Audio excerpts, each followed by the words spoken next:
My people, today we are talking about something serious, something that is shaking the whole of West Africa and Africa at large. We are looking at Captain Ibrahim Traore of Burkina Faso and the way people are saying he has released a kind of template, a pattern, a method, a way to defeat militias and also tackle insecurity across Africa. Now, this matter is big because it is not only about Burkina Faso, it connects to Nigeria, it connects to Mali, it connects to Niger, and even beyond. Please, as you are listening, don't forget to like this video and subscribe. It helps us to grow and bring you more gist like this. Ibrahim Traore came to power in September 2022 after a coup, and since then he has been moving like a young man with strong fire. He is presenting himself as someone that wants to free Burkina Faso from outside control, especially from France, and he wants to push an African way of solving African problems. He is talking about sovereignty, about dignity, about Africa standing tall.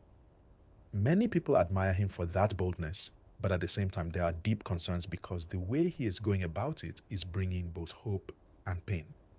Please remember, like this video and subscribe so more people can join this conversation. Now, when people say he has released a template to defeat Fulani militias and African insecurity, we need to look carefully. What is this template? What exactly is the plan? From what we see on the ground, Traore is using a few things together. Number one, he is focusing heavily on military force. He believes that to fight insurgents and violent groups, you must use strength and weapons.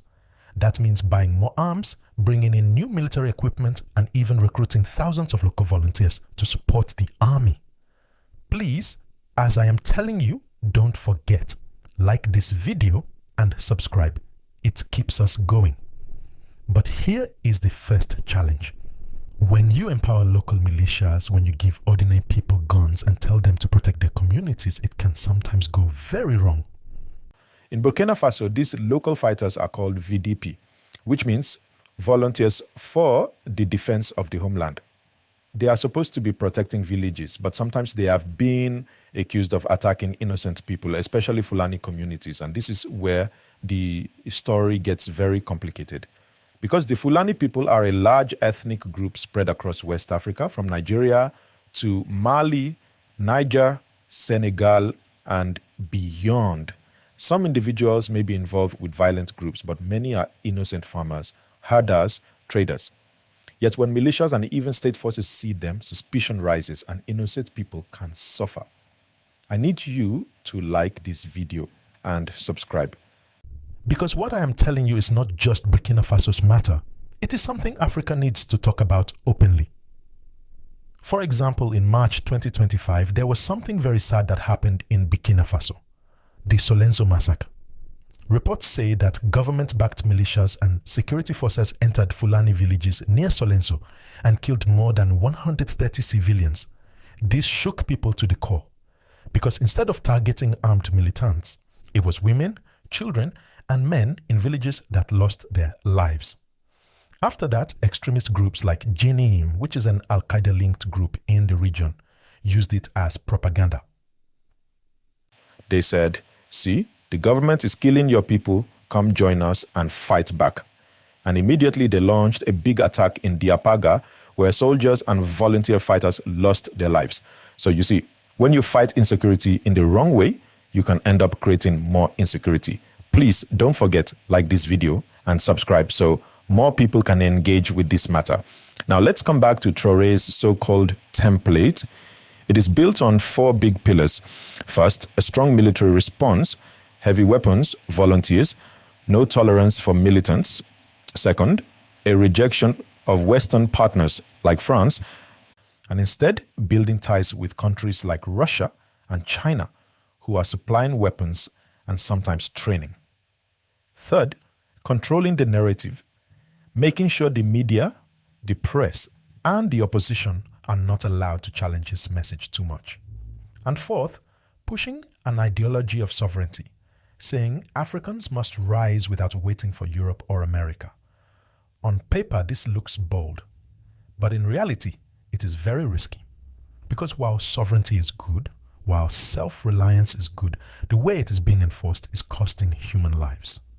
Please, Like this video and subscribe right now. It helps a lot. When we look at the Sahel region, Burkina Faso, Mali, Niger, what is happening is that Islamist groups are not just fighting with guns. They are also fighting with ideas. They go into villages and say, the government doesn't care for you.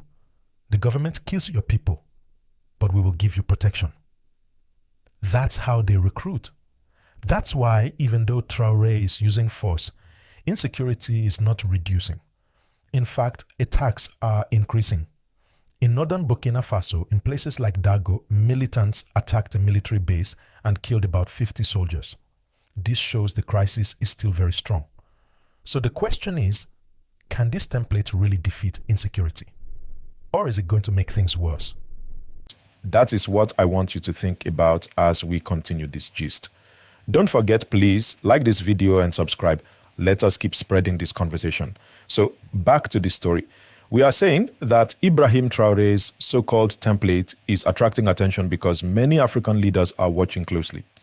Some are thinking maybe this is the way forward. Use the military strongly, cut out foreign influence, control the message, and push for sovereignty. But others are warning, if we follow this style, we may create more enemies than we solve. Let's break it down with examples, because this is not only Burkina Faso's matter. If you look at Nigeria, for instance, we have our own history with security challenges. We have seen Boko Haram rise in the northeast. We have seen banditry and kidnappings in the northwest. We have seen clashes between farmers and herders. Now imagine if Nigeria copies a template that says, just arm local militias and fight. Yes, some areas may see short-term results, but very quickly, if those militias abuse power, they will create new cycles of violence. The same way it happened in Burkina Faso with the Solenso massacre. Please, I remind you, like this video and subscribe so this gist can spread. One key danger in this template is the way ethnicity gets mixed with insecurity. The Fulani people are a good example. They are spread across many countries, millions of people, mostly ordinary herders and traders.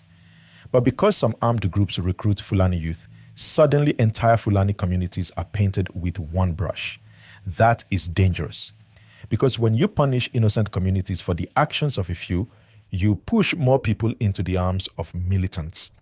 This is something we have seen in Mali, Niger, Burkina Faso, and even in Nigeria's Middle Belt.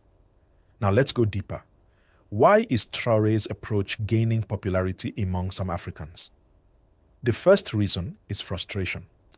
Many Africans feel that for decades, Western countries like France and the United States have been heavily involved in the Sahel, yet insecurity has only grown. So when Traore says, let us do it ourselves, it sounds refreshing. It sounds bold. He's saying, no more foreign bases, no more outside dictation, we will defend ourselves. That message connects with people's emotions, especially the young generation who want to see Africa arise. Please don't forget, like this video and subscribe, because this is the kind of conversation young Africans need to engage with. The second reason is symbolism. Traore is young, in his 30s, and people see him as energetic, as a new face compared to old leaders. They feel maybe he can bring change. And the way he speaks about Africa standing tall makes him look like a hero figure to some. But we must look beyond the speeches and check the results. Because if insecurity is still rising, then the template may not be working the way people imagine. Now, let's talk about results. Since Traore came into power, Burkina Faso's army and volunteers have been fighting hard. They have launched many operations. They have received weapons from China and Russia. They have tried to show strength. But still, large parts of the country remain under the control of armed groups. Some towns are cut off. People cannot travel freely, and food supplies are difficult. Attacks on soldiers and civilians continue. So we must ask, is this template sustainable, or is it just a short-term show of force? Please like this video and subscribe right now, because your support helps us to continue telling the truth about these issues. Another part of the story is how human rights groups are responding. They are warning that if governments continue to use heavy force without accountability, the human cost will be too high. They point to massacres, to extrajudicial killings, to civilian displacement. They say this will not bring peace, it will only deepen anger. And they are right. Because peace is not only about defeating enemies, it is about building trust with ordinary people. Let's also bring in the wider African insecurity picture. In Mali, for example, the government also expelled French troops and is working with other partners. They too are using heavy force, but insecurity there is still very high. In Niger, after the coup in 2023, the leaders also said they want to move away from Western influence and handle their security differently. Yet, till today, attacks are still ongoing. What this shows is that simply changing partners or shouting sovereignty is not enough.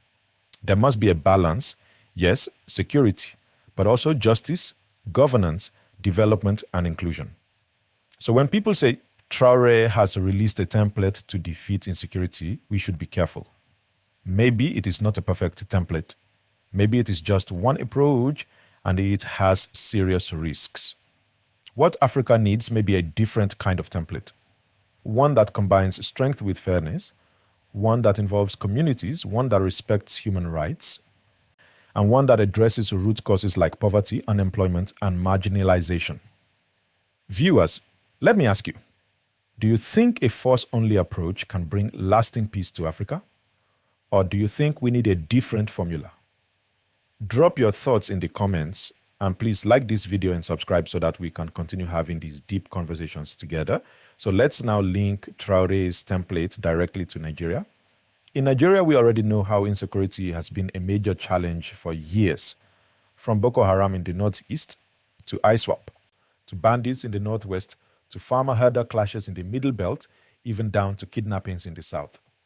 Each region is facing its own unique crisis, but the common thread is insecurity.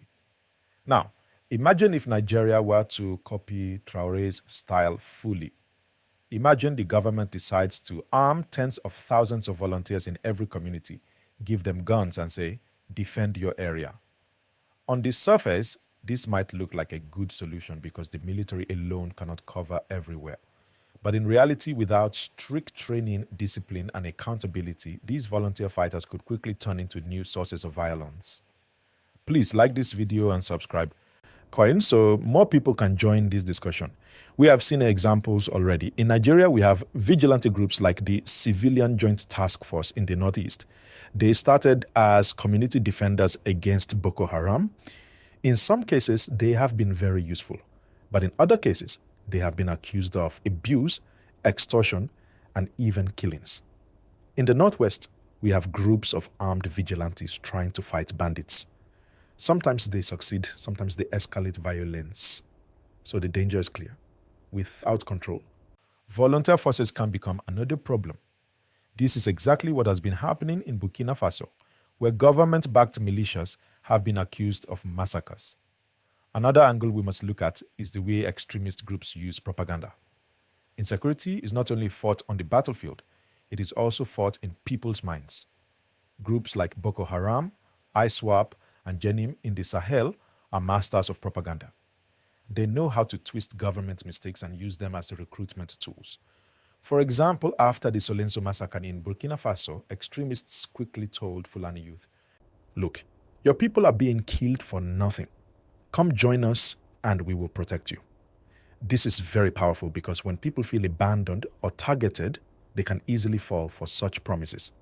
So if Traore's template is fueling these cycles, then it may not be the winning formula people imagine. Please don't forget, like this video and subscribe right now. It helps us continue this very important conversation. Now let's zoom out to Africa as a whole. The truth is that insecurity in Africa is not just about guns. It is about deeper issues. Let me list some. Poverty, lack of education, unemployment, ethnic tensions, weak governance, corruption, and the failure to deliver basic services like healthcare and justice. When young people have no jobs, no schools, and no hope, it becomes easy for armed groups to recruit them. They say, "Come join us, we will give you money, we will give you purpose." And many young people accept, not necessarily because they believe in ideology, but because they are desperate. So any real template for defeating insecurity must address these root causes, not just focus on force. For example, in Nigeria, how many times have we heard of young graduates with no job? How many communities feel abandoned by government? In those places, when bandits or militants show up, people sometimes cooperate with them, not because they love them, but because they feel they have no choice. This is why I say Traore's template is incomplete. It is force-heavy but not people-focused. And if you ignore the people, insecurity will always find new fuel. Please like this video and subscribe so more people can think about this. Now let's talk about the international side. Traore and his allies are rejecting France, rejecting the West, and moving toward Russia and China. In fact, recently, Burkina Faso received arms from China. Russia, too, is becoming a closer partner. This is all part of Traore's sovereignty message. Let us stand on our own. Let us not be controlled by France anymore. Many Africans clap for this because of the long history of colonialism and neo-colonialism. But here's the point: even if you change foreign partners, the core issues at home remain. Russia or China may give weapons, but they cannot build trust between communities. They cannot heal the wounds of massacres. They cannot provide jobs for youth. So if we focus too much on external alliances, we may forget the heart of the problem, the people on the ground. Another question is, how much control does Traore really have?